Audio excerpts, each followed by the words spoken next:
Hey, bonjour, bonsoir à tous, c'est Yotai, welcome to my nightmare. Aujourd'hui, messieurs, dames, préparez-vous à un voyage dans le temps et aussi un voyage spatial, puisqu'en effet, aujourd'hui, on part dans la belle époque de la Bretagne. C'est qui a mis ce putain d'hymne, bordel?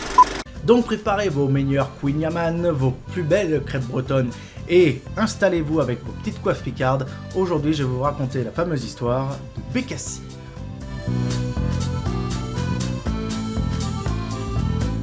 Bécassine est un personnage de bande dessinée breton, ou français comme vous voulez, créé par la scénariste Jacqueline Rivière et le dessinateur Émile-Joseph Porfire Pinchon. Elle apparaît pour la première fois dans le premier numéro de l'hebdomadaire pour jeunes filles La Semaine de Suzette le 2 février 1905. Alors autant vous dire qu'on part sur un personnage qui est l'un des plus vieux personnages créés dans la bande dessinée.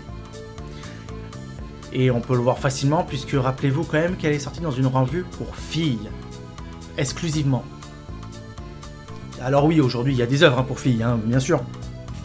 Mais que ce soit exclusivement aux filles, c'est que ça remonte à très loin quand même. Alors bien évidemment, elle ne porte pas que le nom de Bécassine. En effet, à partir de 1913, on lui a donné aussi le nom de Anaïque la Bornaise, mais on la connaît principalement pour son nom de Bécassine. Elle serait née à Clocher-les-Bécasses, un village imaginaire du Finistère. Dans cet autre Finistère. Mais est-ce qu'on sait un peu plus sur ce personnage ? Eh bah laissez Père Castor vous raconter la suite. Père Castor, mets tes lunettes et lis-nous tout. Père Castor, raconte-nous une histoire, Père Castor. Le 2 février 1905, la revue La Semaine de Suzette a besoin de boucher une page blanche en raison d'un abandon d'un auteur malade ou d'un annonceur publicitaire. Plusieurs versions existent. Il demande de l'aide à la rédactrice en chef du magazine, Jacqueline Rivière, et au dessinateur Joseph Pinchon pour trouver une solution. Ils vont donc relater une erreur ou incident commis par la servante bretonne de l'auteur. Son nom, Bécassine, qui est trouvé via une référence à cela, bêtise, bécasse, puis Bécassine, qui se désignera donc une jeune fille ronde et naïve. Le personnage rencontre un tel succès qu'il réapparaît aux premières pages du numéro 23 pour le livre d'or de Bécassine en juillet 1905, puis dans de nouvelles planches qui paraissent régulièrement, toujours en guise de remplissage ponctuel dans la revue. A partir de 1913 donc, le personnage est repris par le scénariste Comeri, pseudonyme de Maurice Languereau, neveu associé d'Henri Gauthier dans la maison d'édition Gauthier-Languereau, et éditrice de La Semaine de Suzette. Comeri la dote d'une psychologie plus dense et lui donne à cette occasion son vrai nom, Anaïque la Bornaise. De 1913 à 1952 paraissent plusieurs aventures de ces aventures, toutes dessinées par Pinchon, sauf deux qui seront dessinées par Édouard Zière, et scénarisées par Maurice Languereau jusqu'en 1941, l'année de son décès, remplacé de 1948 à 1950 par d'autres personnes signant Comeri. D'autres albums et recueils sont parus après la mort de Pinchon en 1953, notamment une série dessinée par Trubert à partir de 1959. Apparue 3 ans avant la bande dessinée Les Pieds Nickelés, une BD humoristique arrivée en 1908, la naissance de Bécassine marque celle de la bande dessinée moderne, ce qui fait que le personnage, selon beaucoup de personnes, a permis la naissance de nombreux personnages connus de tous. C'est un petit peu la maman d'Astérix, de Tintin, de Titeuf, de Boule et Bill, bref. Disons que c'est vraiment un des premiers monstres de la bande dessinée moderne. Et amène à une transition entre les histoires illustrées et la vraie bande dessinée. Son style de dessin aux traits ronds, vifs et modernes inspirera une ligne graphique, la ligne claire, dont 25 ans plus tard, la série des Tintins sera le plus beau fleuron. Au départ, le personnage représente un petit peu la bonne provinciale, la petite fille de ferme, comme le voyait la bourgeoisie parisienne de l'époque. Ah mon dieu, mais quel mépris de la part des Parisiens, même déjà à l'époque. Le dessinateur s'inspire des costumes traditionnels, avec les coiffes picardes et le nom d'oiseau Bécassine, bien connu des riverains et des visiteurs de la baie de Somme. Ce n'est qu'en 1913 que la scénariste d'origine, Jacqueline Rivière, est remplacée par Maurice Languereau, lequel fait du personnage une finistérienne en lui donnant, en plus de son nom Bécassine, le nom breton d'Anaïque la Bornaise. Cependant, de par la volonté des auteurs, Bécassine représente l'esprit français, bien au-delà d'une simple représentation d'une petite bretonne vivant dans son petit monde.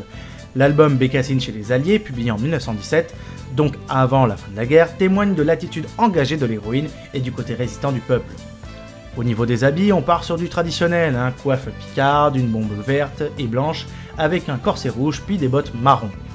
La bouche de Bécassine ne semble généralement pas apparaître dans les différents albums, particulièrement dans les premières éditions, ce qui fera dire à certains militants bretons qu'il s'agirait d'empêcher les personnages de pouvoir protester en breton. Le personnage est souvent dessiné en entier, sauf quand elle baisse la tête, qui lui arrive d'ailleurs très souvent, puisqu'en effet, il faut quand même se le rappeler que c'est une servante au service de ses maîtres. Malgré l'image d'une jeune femme un peu sotte, voire arriérée qui lui colle à la peau, on se rend compte au fur et à mesure que Bécassine sait non seulement lire et écrire, mais elle passe son permis de conduire afin de voyager dans sa propre automobile qu'elle baptisera du doux nom de Fringante. Voiture qui d'ailleurs ressemble beaucoup à une Citroën B2. Fait encore peu banal pour une femme en 1927, puisqu'en effet il faut se rappeler quand même que cette partie-là a été surtout écrite durant l'après-guerre, et malheureusement, à l'époque, les égalités hommes et femmes, tout ça, on leur chiait dessus aux femmes, quoi. Si je vais résumer comme ça, concrètement. Peu de temps avant, elle s'était engagée personnellement pour soutenir le moral des troupes durant la Première Guerre mondiale. Elle sait aussi jouer à la pelote basque et n'hésite pas à enseigner aux enfants, rare aussi à l'époque. Elle prend de nombreux transports, comme l'avion, le bateau, et s'est déplacée même jusqu'en Amérique. Et elle apprend également d'ailleurs les rudiments du ski alpin.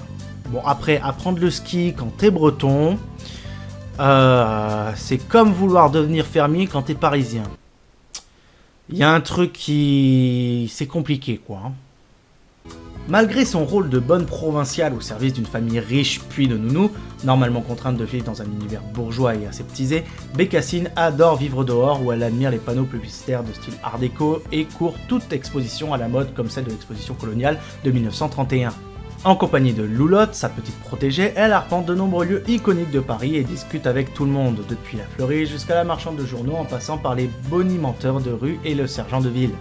Elle découvre le chantier de la construction du métro, puis plus tard, elle s'engouffre dedans dès que celui-ci est en fonctionnement. En effet, Bécassine est l'image, ou plutôt l'archétype des femmes des années folles, bien intégrées dans leur époque. On veut son côté résistant, sa apparition fut interdite durant l'occupation des nazis. Logique quand tu connais le petit moustachu. Mais malheureusement, même si son personnage montre un côté résistant et donc une certaine positivisme sur sa personne, disons qu'elle a connu divers controverses et contestations.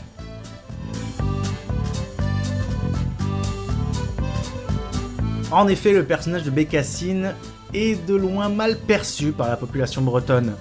Et d'ailleurs, certaines personnes ou groupements de personnes sont prêts à condamner toute réédition, reprise, hommage ou autre commémoration. Par exemple, le 18 juin 1939, un groupe de Bretons agit au musée Grévin à Paris pour détruire la statue en cire du personnage en la décapitant, trouvant celle-ci trop grotesque et donnant à leurs yeux une image déplorable de la région. En 1979, lorsque la chanson Bécassine de Chantal Goya rend de nouveau très célèbre la petite bonne bretonne, mais le chanteur et guitariste breton Danar Braz, qui a représenté d'ailleurs la France à l'Eurovision en chantant en breton, a mis à son répertoire une chanson par laquelle il réfute cette vision condescendante en appelant sa chanson Bécassine. Ce n'est pas ma cousine. C'est bien, bel humour. T'as allé la chercher loin ce titre, hein. Georges Brassens d'ailleurs avait également écrit une chanson intitulée Bécassine quelques années auparavant, en 1969, mais le rapport avec le personnage de BD reste indirect même s'il y est un peu quand même. A l'occasion de la sortie du film de Bruno Poladides Bécassine en 2018, le collectif indépendantiste Dispatch, Révolution en breton, a publié un communiqué. L'immigration bretonne n'avait rien de la naïveté joyeuse qu'expose le film, celui-ci est une insulte à la mémoire de notre peuple. Bref, même si Bécassine permet de mettre la Bretagne sur le devant, on ne peut pas cacher sa vision d'époque sur les femmes et sur le peuple breton un peu loin de la réalité. Mais n'oublions pas que c'est un personnage de BD. Si on prend l'exemple du Petit Nicolas ou d'Astérix, on est sur des ressemblances historiques, mais c'est imaginaire. Si on continue un petit peu sur des petites anecdotes, en avril 2005, La Poste sort un timbre-poste à l'effigie de Bécassine à l'occasion du centenaire de l'apparition de sa première mésaventure, suscitant la réprobation de plusieurs associations bretonnes. Vous allez vous calmer, sérieux ? Le 2 février 2015, à l'occasion du 110e anniversaire de sa création, le moteur de recherche Google met Bécassine à l'honneur sur sa page d'accueil française en affichant un logo spécial, comme Gaston Lagaffe à l'époque. Le 19 octobre 2016, le personnage de Bécassine sort d'une longue période d'oubli après l'apparition d'un nouvel album dessiné par Béja sur un scénario conçu par Eric Cobeyran, dénommé Les Vacances de Bécassine. Le film d'animation Bécassine et le Trésor Viking, sorti en 2001 par Philippe Vidal, est sorti durant la période de Noël, et le personnage principal était doublé par l'actrice Muriel Robin. Lors de sa sortie, le film et la critique est dans l'ensemble assez positif. Et nous avons bien sûr eu le film de Poladides, mais on en a déjà parlé. Bécassine a eu aussi l'occasion d'être exposée dans plusieurs endroits. notamment du 3 février au 26 septembre 2015 à l'occasion des 110 ans du personnage. Le musée de la poupée au Petit Monde Ancien, situé à Paris, exposait le personnage avec toute l'histoire autour. Du 2 avril au 20 août 2016, une exposition intitulée J.P. Pinchon, Bécassine, Frimoussé, Grassouillet et les autres est organisée au Centre régional des ressources sur l'album et l'illustration, situé à Margny-les-Compiègnes. Et du 7 septembre au 2 décembre 2019, à l'occasion des 114 ans de la première héroïne de BD qui soit née de l'imagination d'une femme, une exposition Bécassine héroïne moderne avec la présentation de planches originales des premières bandes dessinées de Bécassine est organisée par la maison de la BD de Blois. En résumé, ce qu'on peut dire de Bécassine, c'est que concrètement, c'est un pilier de la bande dessinée, un des premiers personnages créés, même si il y a tout autour le côté très naïf, le côté servant, le côté un petit peu de l'époque, ça reste un pilier. Et surtout, en plus de ça, quand même une femme au niveau des personnages de bande dessinée. Parce que je dois vous le rappeler, si vous prenez tous les dessins animés bande dessinée que vous avez vus dans votre enfance, Titeuf, Astérix, Tintin, Boulet Bill, etc., il y a très peu de personnages qui sont des femmes. Il y a des enfants, des petites filles, etc., mais des femmes, il n'y en a pas énormément. Et Bécassine est l'une des seules personnages de bande dessinée à être une femme. Et ça, pour ça, déjà, c'est un immense respect. Et même si à partir de 2024, elle rentrera dans le domaine public, j'espère réellement que le personnage pourrait évoluer, puisqu'en effet, comme je vous ai dit, elle est très contestée pour toute l'image de la femme qu'elle reflète, mais j'aimerais clairement, sachant qu'elle reviendrait sur le domaine public, qu'elle soit modifiable, et qu'on puisse vraiment la transformer en un personnage féministe, et qui puisse vraiment représenter les femmes, pour par exemple, je sais pas, les défendre dans ce contexte de l'époque d'après-guerre, etc. Franchement, ce serait une très bonne image, et j'espère que des auteurs vont pouvoir faire ça et réaliser ce rêve.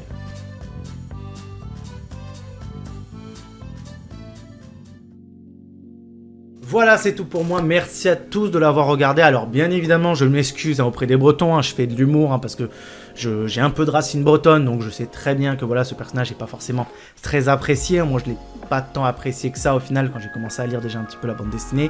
Mais concrètement, on ne peut pas oublier ce personnage, c'est un pilier, donc j'étais obligé d'en parler.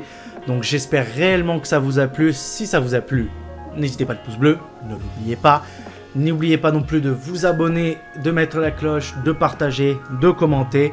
Et on se retrouve les semaines prochaines pour les prochaines vidéos. C'était Yota en direct de la toile et à bientôt sur YouTube. Ciao!